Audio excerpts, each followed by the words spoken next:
come onto the Kuranda range, which is one of the most popular riding ranges within spitting distance of Cairns. It's certainly not as temperamental as the Gillies. The Gillies is fairly well known for having far too many hairpins, and back before they could expand it, they actually used to run it as a single lane, and they used to rotate it on the hour so that people would have to choose their travel time based on when the range was open, and that meant you could only have one lane of traffic. This was established in response to that and built in the 40s to get over to the Atherton tablelands without having to go south to the Gillies. And as you can see, it very quickly turns into some pretty lush rainforest. It's gorgeous stuff through here. And it's really only about 15 minutes north.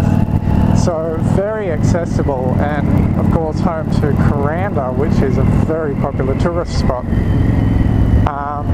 which started out after the range was developed as a bit of a logging timber town, as you can imagine with all this scenery, but has earned more of its current character when it went through the 60s and all the work moved over west to Atherton with the graziers and herders, and is now more known for its communes and its hippie community.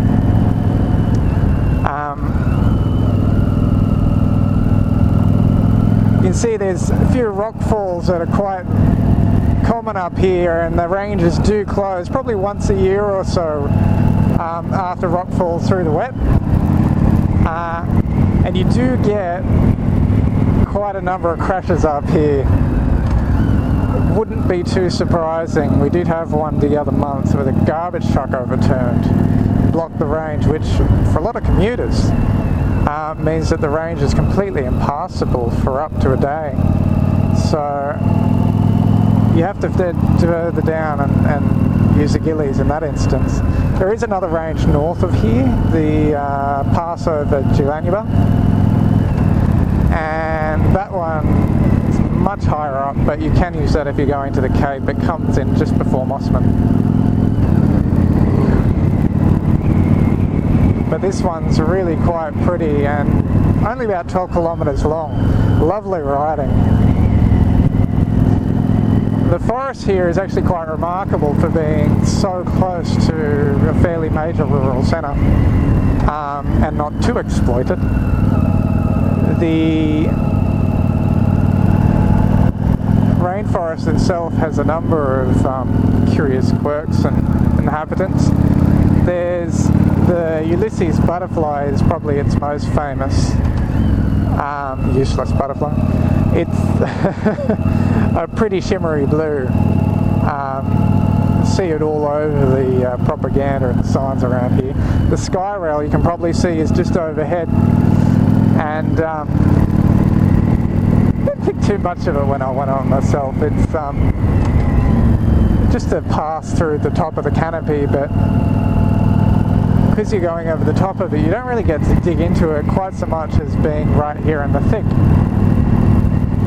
It isn't terribly expensive though, and you do get to stop off at a few little stations along the way where you can explore a bit more on foot. But I do like some of the stories you get out of this town. You get some interesting stories, particularly late at night after they'd first developed the roads here. You get quite a lot of rainbow pythons, which are massive snakes, up to 6 meters or more, crossing the roads at night because of the heat. And unfortunately, a large number of them aren't around anymore because, as you can imagine, lying around on the road at 6 meters in length, they got passed by every truck that was going up. There are a few trucks that go up here. So unfortunately they're quite rare now, but they're gorgeous when you do see them. Rainbow slick scales, very pretty. kind of like an oil skin. And the Hercules moth is also pretty well known up here. I think it's the only place you find a Hercules moth. It's about as big as your face, over 30 centimetres. Really scary thing to have come down on you, but kind of pretty in its own way. And then of course, being a rainforest, you get an absolute abundance of flora and some curious trees. One where a few early explorers observed a number of parrots had kind of dug into the sap and were lying around the base of the tree in fits. I was thinking the tree was poisonous, so I did a bit more research, and actually not poisonous at all. The parrots were drunk. Its active ingredient is apparently the same that's used in truth serum. And funnily enough, the parrots used to keep coming back. It's a bit of a local watering hole. The range itself climbs about 300 metres. You can definitely feel, I'm just getting it now, the temperature shift. Being so close to the coast, you get a real noticeable change without that pocket of humid air in Cairns. It's much less humid in Kuranda, partly because of the rain shadow formed by the range. It all drops down as rain, it doesn't stick around. The rainforest itself is probably a good 10 degrees cooler than just off the top. Just coming up to the Henry Ross Lookout now, which you may be able to catch a snippet of. Just shows you Cairns and the ocean, just a cutaway through the greenery.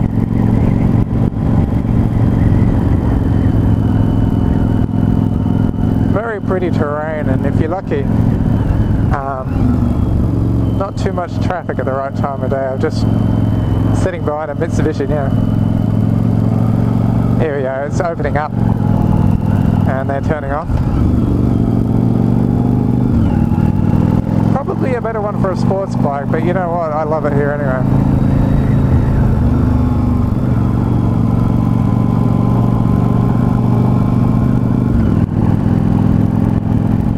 Things to see at Kuranda.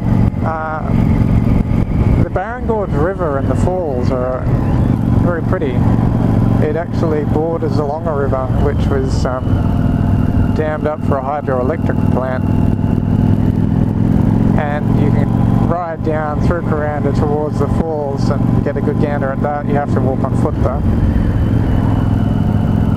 And that river actually floods up come the wet, cuts off half of Cairns, so all through the northern beaches you find you can either head through the Western Arterial, which goes through the back of Smithfield, otherwise you cut off completely, and that can last for 2-3 days. It was stipulated at one point that jobs in Cairns would actually have to make allowance for flood days. And not surprising when one of the main streets in town is called Lake Street. And not too long ago, a number of cars were written off because having parked in Lake Street during one of the downpours, the flooding that came through the rivers backed up all the storm drains.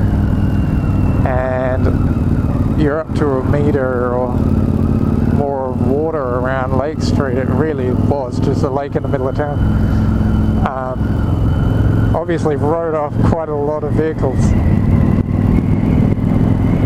Of course, when you get the cyclones, you can get that happen too with storm surges. Although there haven't been any too large ones hitting directly into Cairns. The one that most people know, Yazzie, actually hit further south on Mission Beach, which isn't really that far from here, but even those 200 kilometres made all the difference in terms of the damage. I don't think Mission Beach has recovered quite since.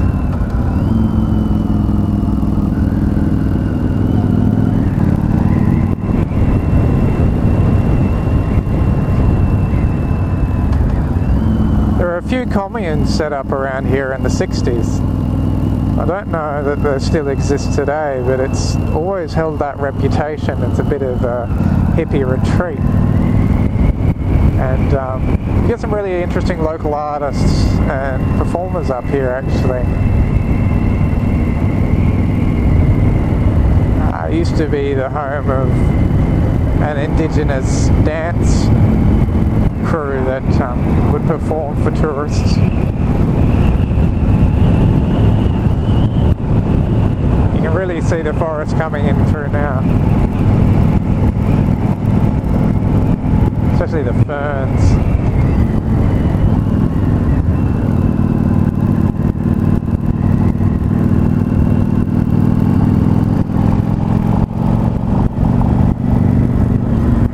Don't you wish you owned a motorbike?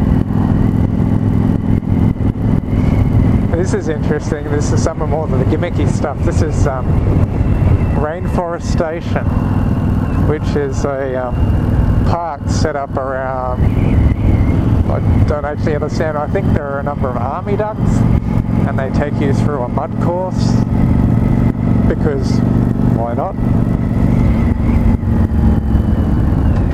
Some of the stuff in Kuranda is actually quite nice. It's a bird sanctuary, which is just lovely.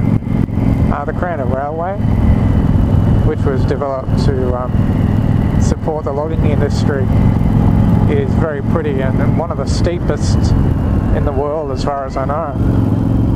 Diesel powered engine takes some jump. It takes about 2 hours from Cairns actually, so you can imagine this 15 minutes is a lot quicker, but very scenic. Yeah, no two ways about it. Kuranda is scenic. And this is just about where the range opens up.